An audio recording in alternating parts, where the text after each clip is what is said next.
আমন্ত্রণ জানাচ্ছি আপডেট সংবাদে। শুরুতেই জানিয়ে দিব গুরুত্বপূর্ণ শিরোনাম, এরপরেই থাকবে বিস্তারিত। ভয়ঙ্কর যুদ্ধের আপডেট, হিজবুল্লাহ হামলায় ইসরায়েলি মেজর নিহত। এদিকে সুর নরম, জিম্মি মুক্তির বিনিময়ে যুদ্ধবিরতিতে আগ্রহী ইসরায়েল, জানালেন প্রধানমন্ত্রী বেনিয়ামিন নেতানিয়াহু। আরও জানাবো ইসরায়েলি সেনার গুলিতে গাজায় খ্রিস্টান ধর্মাবলম্বীর মা ও মেয়ে নিহত। অভিবাসীদের নিয়ে মন্তব্য, আবারও তোপের মুখে মার্কিন সাবেক প্রেসিডেন্ট ডোনাল্ড ট্রাম্প। এদিকে গাজায় যুদ্ধবিরতি নিয়ে আলোচনা চলছে, জানালো কাতার।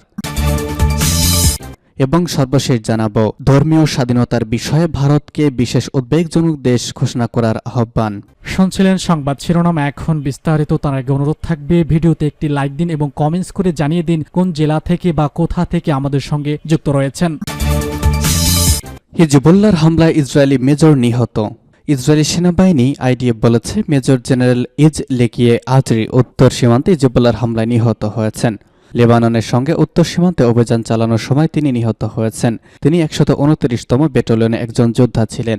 এদিকে ফিলিস্তিনের গাজায় হামাসের হাতে থাকা বন্দী ৩ জিম্মিকে ভুল করে নিজেরাই হত্যা করেছে ইসরায়েলি বাহিনী। বিষয়টি স্বীকার করেছে তারা।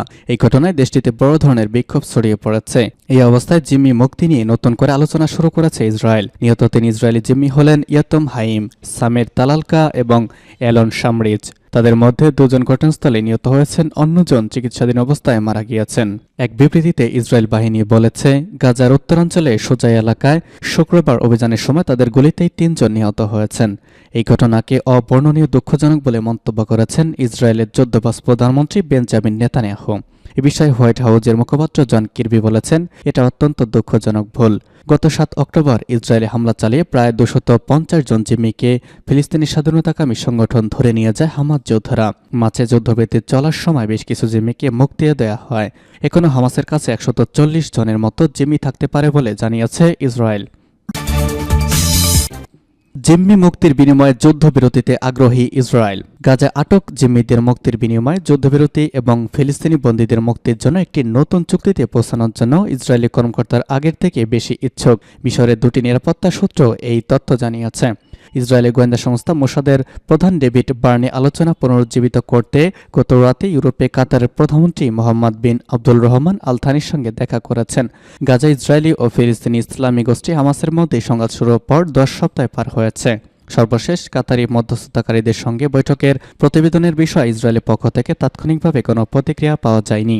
মিশরের সূত্রগুলো বলছে, ইসরায়েলি কর্মকর্তারা কিছু বিষয়ে তাদের মন পরিবর্তন করেছেন বলে মনে হচ্ছে, যা তার পূর্বে প্রত্যাখ্যান করেছিল। তবে এটা নিয়ে বিস্তারিত জানা যায়নি। গণমাধ্যমে এক্সিওস জানিয়েছে, নভেম্বরের শেষের দিকে ৭ জনের যুদ্ধবিরতি ভেঙে দেওয়ার যার পর ইউরোপে ইসরায়েল ও কাতারের জ্যেষ্ঠ কর্মকর্তাদের মধ্যে এটি প্রথম বৈঠক। এদিকে ইসরায়েলি সেনার গুলিতে গাজায় খ্রিস্ট ধর্মাবলম্বীর মা মেয়ে নিহত। ফিলিস্তিনের গাজা নগরীতে একমাত্র ক্যাথলিক গির্জা প্রাঙ্গণে ইসরায়েলি সেনার গুলিতে ২ খ্রিস্টান নারী নিহত হয়েছেন সম্পর্কে তারা মা মেয়ে। জেরুজালেমের লাতিন প্যাট্রিয়কের কার্যালয় থেকে দেওয়া বিবৃতিতে খবরটি নিশ্চিত করা হয়েছে। বিবৃতিতে বলা হয়েছে, দুপুরের দিকে গাজায় ক্যাথলিক সম্প্রদায়ের হলি ফ্যামিলি প্যারিসের ভেতরে ইসরায়েলি সেনাবাহিনী এক সেনা ২ খ্রিস্টান নারীকে হত্যা করেছেন। গত ৭ অক্টোবর ইসরায়েল ফিলিস্তিন যুদ্ধ শুরুর পর থেকে ওই গির্জা প্রাঙ্গণে খ্রিস্টান পরিবারগুলো আশ্রয় নিয়েছিল।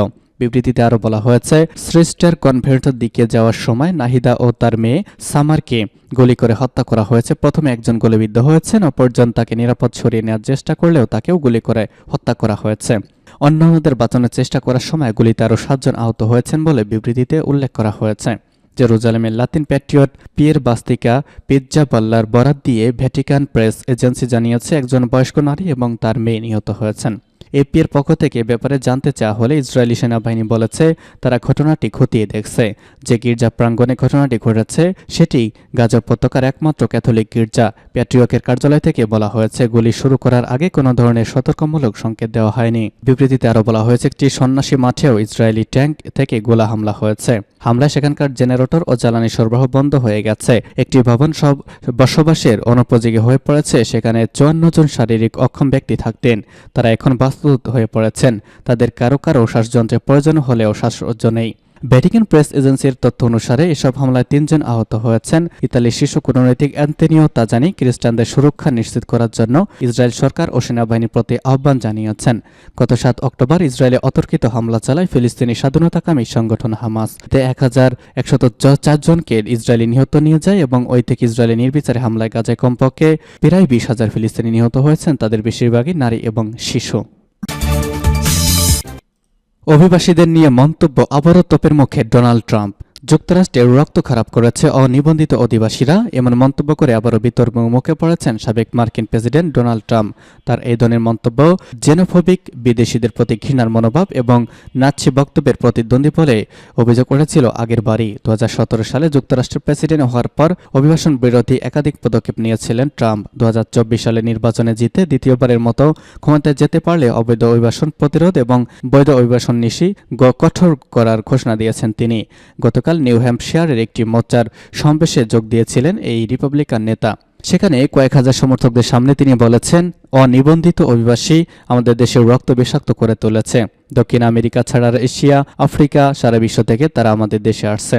ট্রাম্প এর আগেও গত সেপ্টেম্বরে দ্য ন্যাশনাল পালস নামে একটি ডানপন্থী ওয়েবসাইটকে দেওয়া সাক্ষাৎকারে রক্ত বিষাক্ত করে তোলা শব্দগুলো ব্যবহার করেছিলেন। তার এই মন্তব্যের তীব্র সমালোচনা করে অ্যান্টি ডিফেনশন মেনশন লীগ এর নেতা জোনাথন গিলিনবার্ড ট্রাম্পের মন্তব্যকে বর্ণবাদী, জেনোফোবিক এবং ঘৃণ্য বলে অভিহিত করেছিলেন। ইয়েল ইউনিভার্সিটির অধ্যাপক এবং ফ্যাসিবাদের ওপর একটি বইয়ের লেখক জেনসন স্ট্যান্ডলি বলেছেন, ট্রাম্প বারবার এই ধরনের ভাষা ব্যবহার করা বিপজ্জনক। তার মতে ট্রাম্পের কথায় নাৎসি নেতা অ্যাডলফ হিটলারের বক্তব্যের মিল রয়েছে। স্ট্যানলি বলেছেন, ট্রাম্প এই শব্দগুলোকে সমাবেশে বারবার ব্যবহার করেছেন। বিপজ্জনক বক্তৃতার পুনরাবৃত্তি করা তার স্বাভাবিকীকরণ এবং এতে উল্লেখিত বিষয় বাস্তবায়নের ঝুঁকি বাড়িয়ে তোলে। এটি যুক্তরাষ্ট্রে বসবাসকারী অভিবাসীদের নিরাপত্তার জন্য খুবই উদ্বেগজনক। সূত্র এফটি এবং এনডিটিভি। এবং সর্বশেষ জানিয়ে দিব, গাজায় যুদ্ধবিরতি নিয়ে আলোচনা চলছে বলছে কাতার।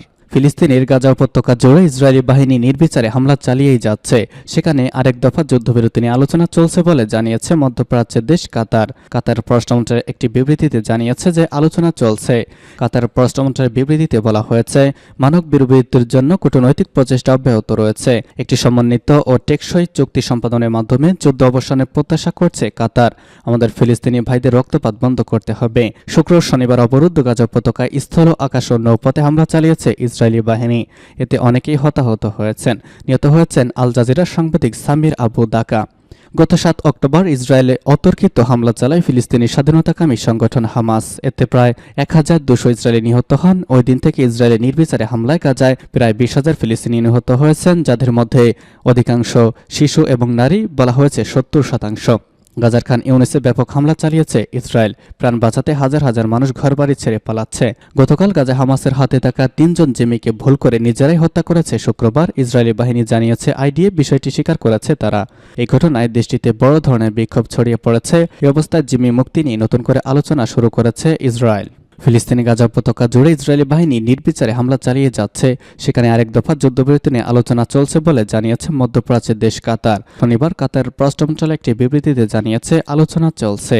কাতার পররাষ্ট্র মন্ত্রণালয়ের বিবৃতিতে বলা হয়েছে, মানবিক বিরতির জন্য কূটনৈতিক প্রচেষ্টা অব্যাহত রয়েছে। একটি সমন্বিত টেকসই চুক্তি সম্পাদনের মাধ্যমে যুদ্ধ অবসানের প্রত্যাশা করেছে কাতার। আমাদের ফিলিস্তিনি ভাইদের রক্তপাত বন্ধ করতে হবে।